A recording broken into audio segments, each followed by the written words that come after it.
In a world saturated with information, a relentless barrage of opinions, and the curated perfection of digital lives, have you ever found yourself retreating into a space where your own beliefs are not just accepted, but amplified? A comfortable sanctuary where every voice you hear seems to echo your own thoughts, affirm your perspectives, and validate your worldview? It feels safe, doesn't it? It feels right. This is the seductive allure of what we might call the echo chamber of the ego. But what if this chamber, initially a refuge from the harsh complexities of a dissenting world, slowly, almost imperceptibly, transforms into a velvet prison? A beautifully furnished cell where the bars are made of our own unexamined certainties, and the guard is none other than our own deep-seated, often unconscious need for validation? What if the very comfort it provides is the price we pay for a far greater, more vital human capacity? The ability to perceive, engage with, and ultimately integrate a more complete and nuanced truth? Today, we embark on a challenging exploration, a journey into the heart of this echo chamber. We will dissect how it is constructed, not just by external algorithms or societal pressures, but primarily by the intricate workings of our own ego. We will draw upon the piercing insights of Friedrich Nietzsche, who so fiercely championed the will to truth even in the face of comfortable illusions, and the profound depth psychology of Carl Jung, who meticulously mapped the ego's relationship to the vast, often unsettling territories of the unconscious and the authentic self. Our aim is not to condemn the ego, for it is a necessary component of our psychic structure, but to understand how its unchecked need for validation can, paradoxically, lead us away from genuine self-knowledge and into a state of self-imposed blindness. Are you prepared to question the very walls that might be limiting your perception of reality? To understand the echo chamber, we must first understand its architect, the ego. In common parlance, ego often carries negative connotations: arrogance, self-centeredness, vanity. But in psychological terms, particularly from a Jungian perspective, the ego is simply the center of our conscious awareness. It's the I that experiences the world, that makes decisions, that strives to maintain a sense of identity and continuity amidst the flux of life. It's the captain of our conscious ship, responsible for navigating the everyday seas of reality. A healthy, functioning ego is essential for navigating life, for making choices, for asserting our needs, and for creating a coherent sense of self in relation to the world. Nietzsche, too, acknowledged the self, but often viewed its conventional, socially conditioned aspects with a critical eye, seeing it as something to be overcome, a stage in the journey towards a stronger, more authentic mode of being, his Übermensch, or Overman. He saw how easily this self, this ego, could become a slave to herd morality, to the comfortable, unthinking consensus of the crowd, thereby losing its capacity for independent, courageous thought. The problem arises when this conscious ego, in its desire for stability, security, and, crucially, validation, begins to construct a reality that primarily serves to reinforce its existing structures and beliefs. It becomes less an explorer of the vast unknown, and more a curator of a carefully selected, self-affirming museum of experience.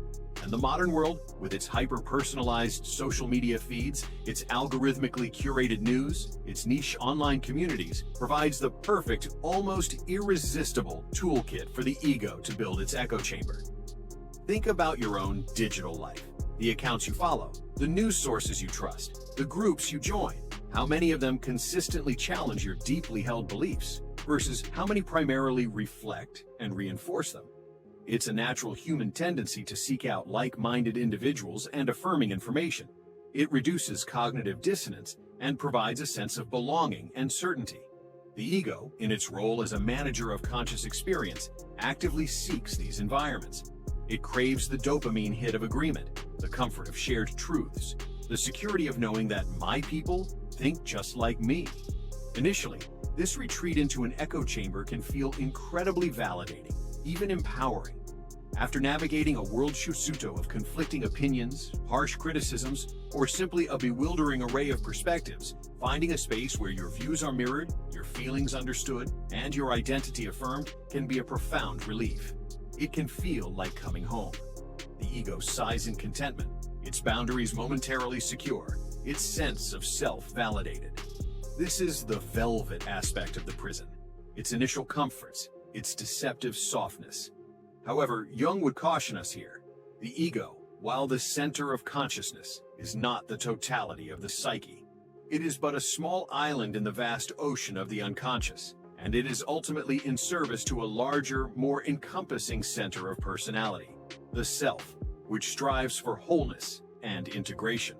When the ego becomes too rigid, too identified with its conscious contents, and too reliant on external validation to maintain its structure, it cuts itself off from this larger psychic reality. It begins to fear and reject any information, any experience, any part of itself, like the shadow, that threatens its carefully constructed, validated self-image. Nietzsche, from his philosophical vantage point, would decry this as a weakening of the will, a retreat from the will to power, not as a will to dominate others, but as the will to self-overcoming, to growth, to the courageous embrace of life's complexities and contradictions. An ego that can only survive in an echo chamber is a fragile ego, one that has sacrificed the pursuit of a difficult, evolving truth for the sake of an easy, static comfort. It has chosen the illusion of certainty over the challenging, but ultimately more rewarding, path of continuous self-exploration and expansion. This is how the walls of the velvet prison are built, brick by brick, with each click that confirms our bias, with each conversation that avoids genuine dissent, with each news source that tells us only what we already know to be true. The initial comfort solidifies into a routine, the routine into a worldview, and the worldview into an unshakable dogma. The ego, feeling safe and validated within these self-constructed confines, believes it has a clear and accurate picture of reality. But what it actually has is a meticulously curated, highly filtered, and ultimately distorted reflection of its own limited perspective. It is a world seen through a keyhole, mistaken for the entirety of the universe. And the longer we reside within this echo chamber, the more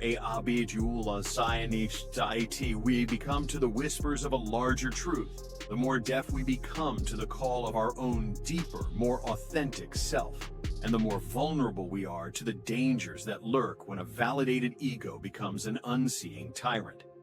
In the next part, we will delve into these dangers, exploring how the shadow of certainty is cast when an ego, drunk on its own validation, loses its ability to self-correct, and how this can lead not only to individual stagnation, but also to collective peril. In our previous exploration, we journeyed into the velvet-lined beginnings of the ego's echo chamber, that seductive space where our conscious self, our ego, seeks and finds constant validation, building walls of comforting affirmation against the challenging complexities of the outer world. We saw how this chamber, while initially offering a sense of security and belonging, can subtly become a prison, limiting our perception and stunting our growth towards a more authentic self, a concept so central to the work of Carl Jung and a state of being so passionately championed by Friedrich Nietzsche's call for self-overcoming. But the dangers of an unchecked, overly validated ego extend far beyond a mere comfortable stagnation. When the ego's need for validation becomes its primary directive, when its carefully constructed worldview is no longer open to question or revision, it begins to cast a long and insidious shadow, what we might call the shadow of certainty. And it is under this shadow that the validated ego can transform from a necessary navigator of consciousness into a subtle, and sometimes not so subtle, internal tyrant. What happens when an ego becomes drunk on its own validation, insulated within the reinforced walls of its echo chamber? Firstly, it risks profound intellectual stagnation, a mind that only seeks out information that confirms its existing beliefs, a mind that shuns dissent and dismisses contradictory evidence as fake news, propaganda, or the ramblings of the unenlightened, is a mind that has ceased to learn, ceased to evolve. It becomes a closed system, endlessly recycling its own assumptions, mistaking the familiar for the true. Nietzsche warned vehemently against such intellectual complacency, seeing it as a betrayal of the human potential for a courageous, life-affirming engagement with reality in all its multifaceted, often uncomfortable truth. The will to truth for Nietzsche required a constant questioning of one's own dearest convictions. An ego barricaded by certainty is an ego that has abandoned this noble, if arduous, quest. Secondly, an overly validated ego cultivates a deep emotional fragility. when your sense of self, your very identity, is precariously balanced on a foundation of constant external agreement and affirmation. Any challenge, any criticism, any hint of disapproval can feel like an existential threat. Instead of engaging with dissenting views with curiosity or an openness to learn, the validated ego reacts with defensiveness, anger, or a swift retreat further into the safety of its echo chamber. It lacks the resilience that comes from having weathered intellectual storms, from having had its beliefs tested and either strengthened through rigorous defense or wisely revised in the face of superior evidence. This emotional brittleness makes genuine dialogue impossible and transforms every potential learning opportunity into a perceived attack on the self. This is where Carl Jung's concept of the shadow becomes critically important again, but from a slightly different angle. In part 1, we discuss the persona and how the true self can get lost. The ego, in its desperate attempt to maintain its validated self-image, its perfect persona, becomes terrified of anything that might contradict or tarnish that image. And what are these threatening elements? Very often, they are aspects of its own shadow, those disowned parts of the self that carry the very doubts, insecurities, or alternative perspectives that the ego has worked so hard to suppress. If your validated ego identity is that of the always rational, in-control intellectual, then any emergence of messy emotions, intuition, or vulnerability from your shadow will be perceived as a threat and ruthlessly pushed back down. If your echo chamber has crowned you the unwavering moral crusader, then any hint of your own hypocrisy, your own capacity for impure thoughts or desires, shadow material indeed, will be met with extreme internal censorship and often an even more fervent projection of those sins onto others. The more the echo chamber, the more the pressure to maintain a flawless persona, and thus, the more the suppression of the shadow. This creates a vicious cycle. The more you suppress your shadow to gain validation, the more power that shadow accumulates in the unconscious, and the more desperately your ego needs the echo chamber to protect it from the eventual, inevitable eruption of that disowned energy. Nietzsche's critique of herd morality, or slave morality, offers another profound lens through which to understand the reinforcing mechanisms of the ego's echo chamber. He argued that conventional morality often arises not from a place of strength, but from the resentment of the weak against the strong, or more broadly, from the collective's fear of the exceptional individual, the one who dares to think differently, to create their own values, to stand apart from the comforting consensus of the herd. The echo chamber is, in many ways, the modern manifestation of this herd. Within its confines, a specific set of beliefs, opinions, and emotional responses are deemed correct and are constantly reinforced through mutual validation. To step outside these agreed-upon norms, to question the group's sacred cows, to introduce a truly challenging or dangerous idea, is to risk immediate ostracization.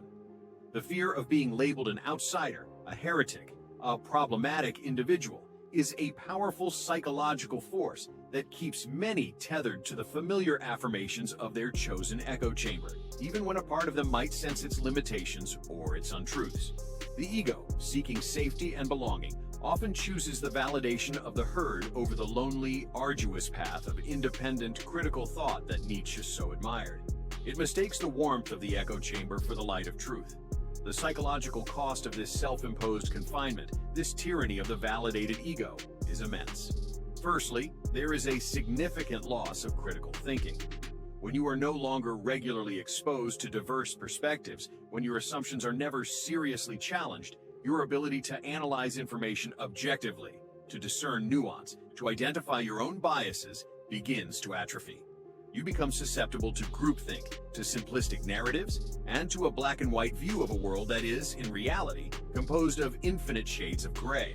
Your intellect, once a tool for exploration, becomes a tool for rationalizing pre-existing conclusions. Secondly, there is often a palpable erosion of empathy. True empathy requires the ability to step outside of your own perspective, to genuinely try to understand the worldview and emotional experience of another, even, and especially, if it differs radically from your own. An ego entrenched in its echo chamber, surrounded only by mirrors reflecting its own image, loses this capacity. Those outside the chamber, those who hold different beliefs, are no longer seen as complex individuals with their own valid, from their perspective, reasons for thinking and feeling as they do. Instead, they are often caricatured, demonized, or dismissed as ignorant, evil, or unenlightened. This empathy deficit is a breeding ground for misunderstanding, for intractable conflict, and for the increasing polarization we witness in so many aspects of modern life. Thirdly, the constant need for validation from within the echo chamber can lead to a performative, rather than an authentic, existence. Your actions, your words, even your expressed emotions can become less about genuine self-expression and more about curating an image that will garner the most likes, the most agreement, the most affirmation from your chosen group. This performative self is exhausting to maintain and ultimately hollow, as it is built on external approval rather than internal integrity. Jung's concept of the persona, when it completely eclipses the true self, leads to precisely this state of alienated performance. Furthermore, the shadow of certainty cast by a hyper-validated ego creates a profound intolerance for ambiguity and complexity. Life, in its essence, is ambiguous. Truth is often paradoxical. Growth usually involves navigating uncertainty. But an ego that has become addicted to the simple certainties of its echo chamber finds these realities unbearable. It craves neat answers, clear-cut distinctions between good and evil, right and wrong. It shies away from the gray zones where true learning and wisdom often reside. This fear of ambiguity can lead to rigid, dogmatic thinking and an inability to adapt to a constantly changing world. Ultimately, an ego that has become a tyrant, ruling from within the supposedly safe confines of its echo chamber, is an ego that has betrayed its true purpose in service of the self. Instead of being a flexible mediator between our inner world and outer reality, facilitating growth and integration, it becomes a jailer, locking us into a limited, self-referential reality that actively resists the psyche's innate drive towards wholeness. It prioritizes its own comfort and security over the challenging, unpredictable, but ultimately life-giving journey of individuation. The irony, of course, is that the more the ego seeks to solidify its certainty and control through the echo chamber, the more fragile and out of touch with the larger reality it becomes. It builds its fortress against imagined enemies, only to find itself a prisoner within its own walls, starved of the very novelty, challenge, and diverse perspectives that are essential nutrients for a healthy, evolving psyche. But even within the most fortified echo chamber, even under the deepest shadow of certainty, the call of the true self, the whispers of a larger truth, can never be entirely extinguished. They may manifest as a persistent, inexplicable anxiety, a recurring dream that troubles our validated slumber, a synchronistic event that shatters our neat worldview, or an uncomfortable encounter with an other who refuses to fit our preconceived categories. These are the cracks in the walls, the unsettling whispers from beyond the velvet prison. And it is to these whispers, these calls to a more authentic, more complex and more truthful way of being, that we will turn our attention in the next part of our exploration. In the preceding parts of our exploration into the ego's echo chamber, we've illuminated how our conscious self, the ego, in its understandable but often misguided pursuit of validation and certainty, constructs a self-reinforcing reality. This velvet prison, as we've called it, while offering initial comfort, can ultimately lead to intellectual stagnation, emotional fragility, and a profound disconnect from our deeper, authentic self, largely through the suppression and projection of our shadow aspects. We've seen how both Carl Jung and Friedrich Nietzsche, from their distinct, yet often complementary perspectives, diagnose the perils of such a limited, egocentric existence. But the story of the psyche, according to Jung, is never static. It is a dynamic, teleological system, constantly striving towards wholeness, towards the realization of the self, that central ordering archetype of totality which encompasses both the conscious and the unconscious.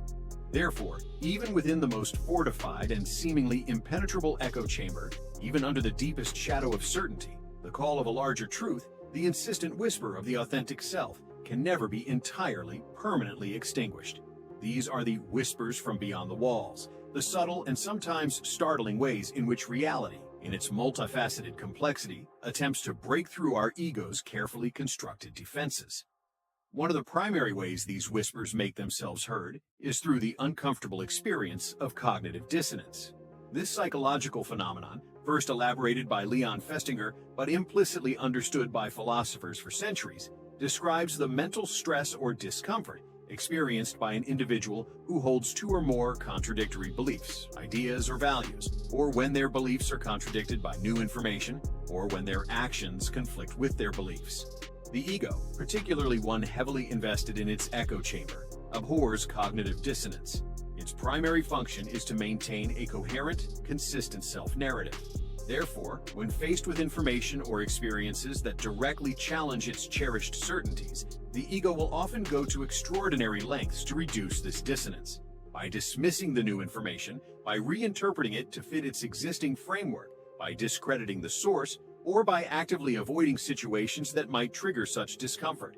However, sometimes the dissonant information is too potent, too persistent, or too personally significant to be easily dismissed.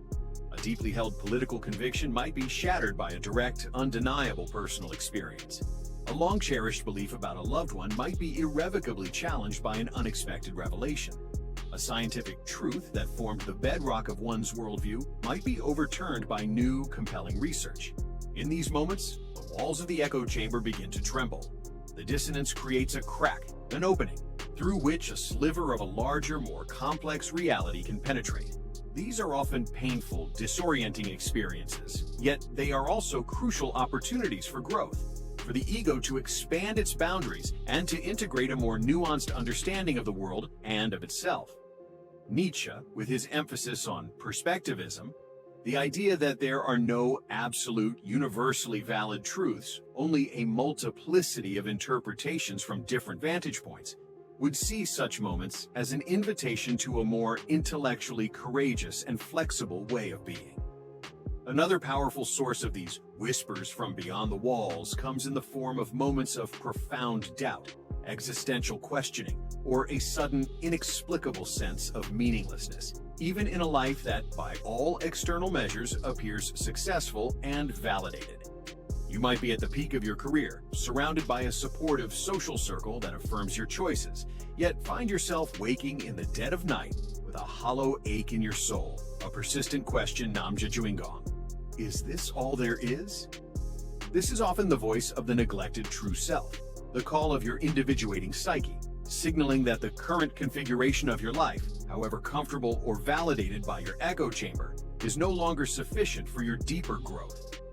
Carl Jung saw these existential crises not as pathological breakdowns, but as potential breakthroughs, critical junctures where the limitations of the ego's current worldview are being exposed and the psyche is pushing for a more encompassing, more authentic mode of existence. The echo chamber, with its predictable affirmations, can offer no genuine solace for this kind of soul-deep unease. In fact, it can exacerbate it, as the ego frantically tries to redouble its efforts to find validation within the same old patterns, only to find them increasingly empty. It's like trying to quench a spiritual thirst with salt water. Furthermore, encounters with the other, individuals who embody radically different perspectives, values, or ways of being, can serve as powerful, if often uncomfortable, catalysts for breaking down the echo chamber's walls. This other might be someone from a completely different cultural background, someone who holds opposing political or religious beliefs, or even someone within our own sphere whose authentic, unconventional life choices implicitly challenge our own more conformist path. The initial reaction of an entrenched ego to such an encounter is often defensive, to judge, to dismiss, to caricature, or to actively avoid the other. This is the echo chamber trying to protect its borders. However, if we can find the courage to suspend our immediate judgment, to listen with genuine curiosity, to try and understand the world from their perspective, even if we ultimately don't agree with it, these encounters can be profoundly transformative. They force us to confront the relativity of our own truths, to see the limitations of our own cultural conditioning, and to recognize the shared humanity that often lies beneath an Dichtung of irreconcilable differences. Nietzsche's call to become what you are, by first understanding the myriad masks and perspectives that constitute human experience, finds a powerful echo here. These encounters with alterity are essential for intellectual and emotional expansion. The unconscious itself, through dreams, symbols, and intuitive nudges, as we touched upon in our previous discussion of Ariadne's thread, is perhaps the most persistent and intimate source of these whispers. A recurring dream motif that challenges your conscious self-image, a sudden intuitive insight that contradicts your carefully reasoned plans, a powerful emotional reaction to a piece of art or music that seems to come from nowhere. These are all potential messages from the deeper self, attempting to bring balance, to highlight neglected aspects, or to point towards a new direction. An ego that is too rigidly defended, too fearful of the non-rational, will dismiss these as just a dream, a silly feeling, or meaningless nonsense. But an ego that is learning to listen, to be humble in the face of the psyche's vastness, can find invaluable guidance in these subtle communications. Jung's entire method of active imagination was designed to foster precisely this kind of conscious dialogue with the figures and energies of the unconscious. Moreover, life crises, failures, and periods of intense suffering often serve as the most brutal, yet sometimes most effective agents in dismantling the ego's echo chamber. A devastating loss, a career collapse, a serious illness, a profound betrayal. These experiences can shatter our most cherished illusions about ourselves, about others, and about the way the world should work. In the raw aftermath of such events, when the ego's usual defenses are broken down, we are often forced to confront fundamental questions about meaning, purpose, and our own resilience. While incredibly painful, these dark nights of the soul can also be periods of profound grace and transformation. They strip away the superficial, the inauthentic, the borrowed identities.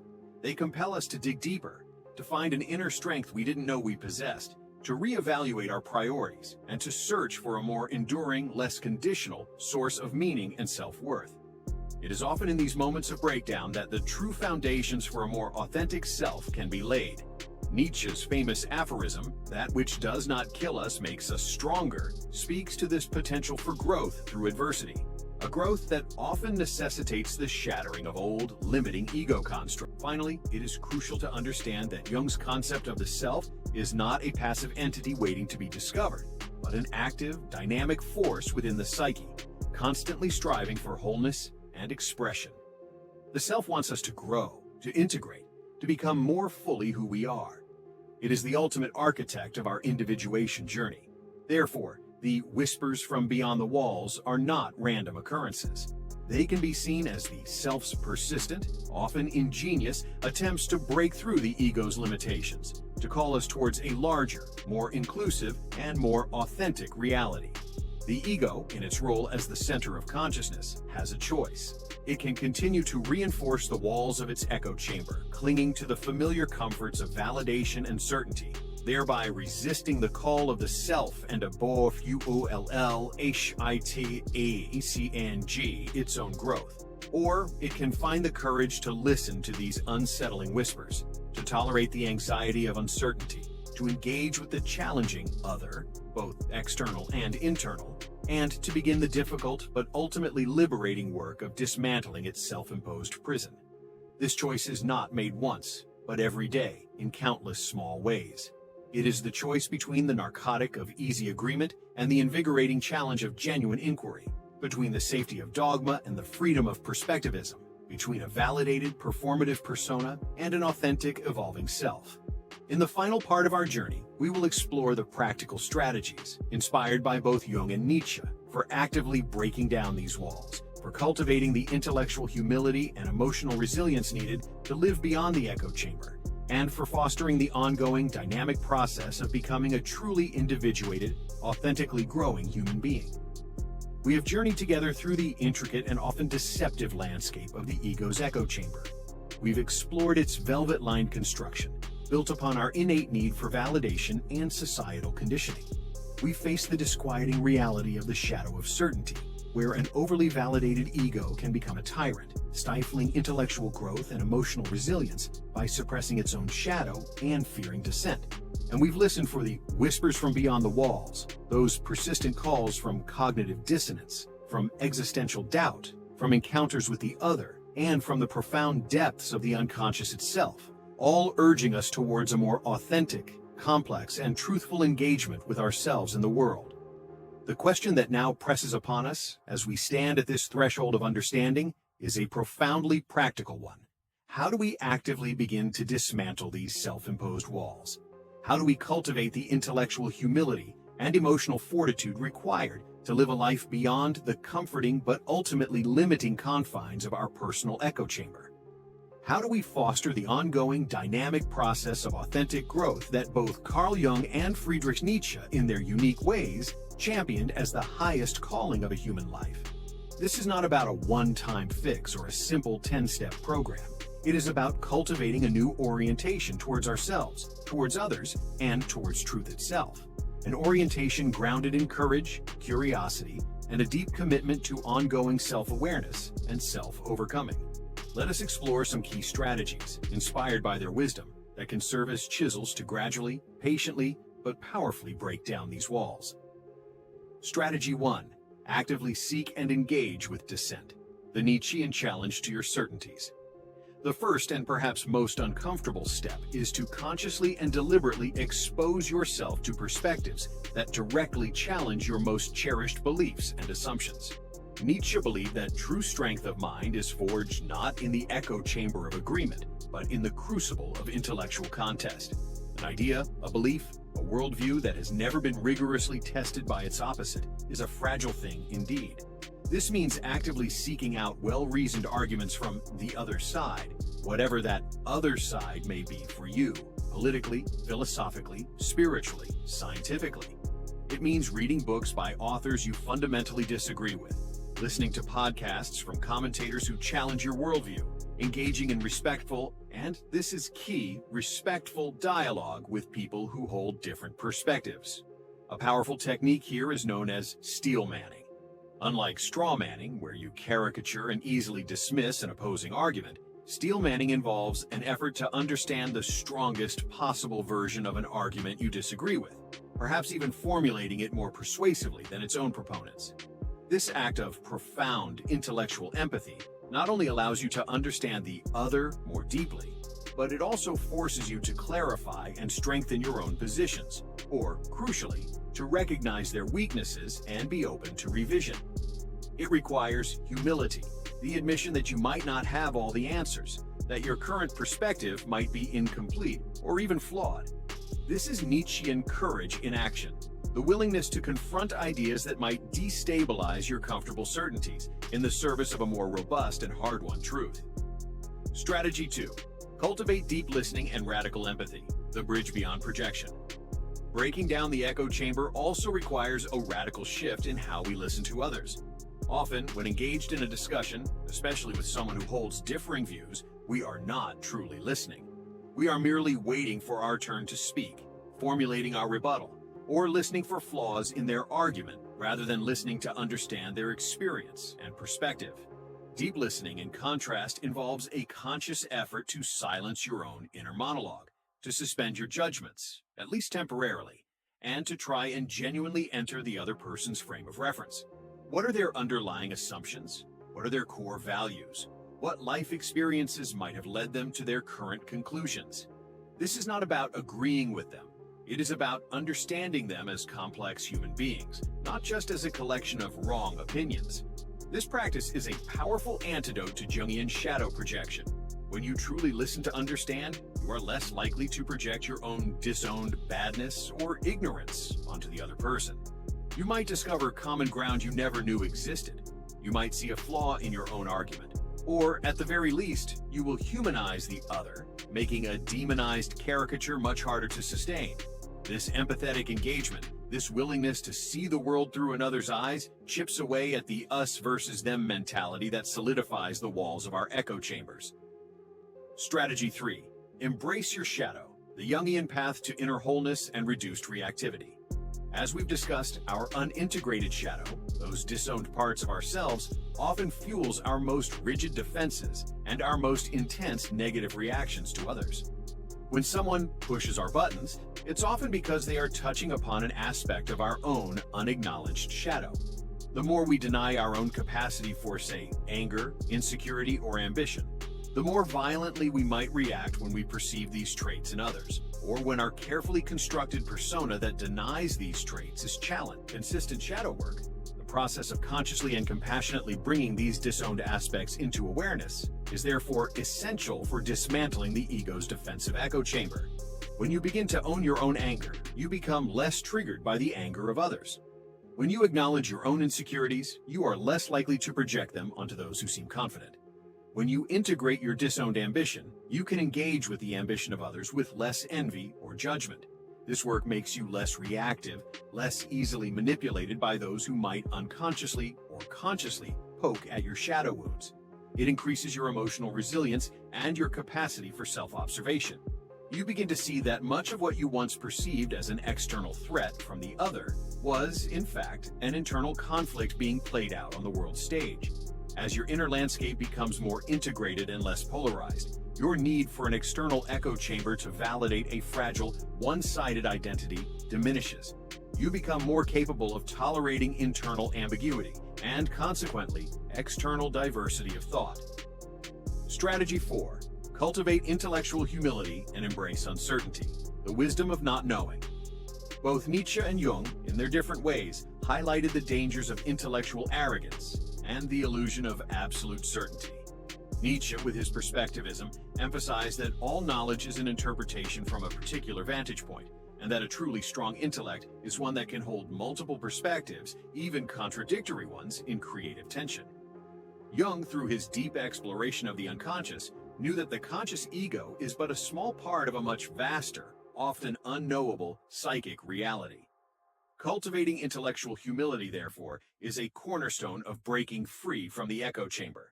This involves recognizing the limits of your own knowledge and experience, being willing to say, "I don't know," or "I might be wrong." Understanding that an open mind is not an empty mind, but one that is willing to learn, adapt, and revise its understanding in the face of new evidence or more compelling arguments. Embracing uncertainty and ambiguity as inherent aspects of a complex reality, rather than as threats to be eliminated. This doesn't mean abandoning all conviction or falling into a relativistic paralysis. It means holding your convictions with a certain lightness, an openness to their potential fallibility, and a genuine respect for the possibility that others, from their unique perspectives, might hold a piece of a larger truth that you have yet to grasp. It is the humility that allows for genuine learning and growth. Strategy 5. The Nietzschean imperative of self-overcoming. Constantly challenge your own truths. For Nietzsche, life was a process of constant self-overcoming, Selbstüberwindung. This applies not only to our actions, but perhaps most importantly, to our thoughts and beliefs. An individual who truly wills towards power, in the Nietzschean sense of self-mastery and creative life affirmation, does not rest on the laurels of their current understanding. They actively seek to challenge, to question, to push beyond their own intellectual comfort zones. This means periodically and intentionally playing devil's advocate with your own most deeply held beliefs. What are the strongest arguments against what you believe? Could you articulate them fairly? What assumptions are you making that you haven't examined? What evidence might cause you to change your mind? This internal Socratic dialogue, this commitment to being your own most rigorous critic, is a powerful way to keep the walls of your echo chamber porous and to ensure your intellectual and spiritual growth remains dynamic. It is the antithesis of the dogmatic certainty that characterizes an ego trapped in its own reflections.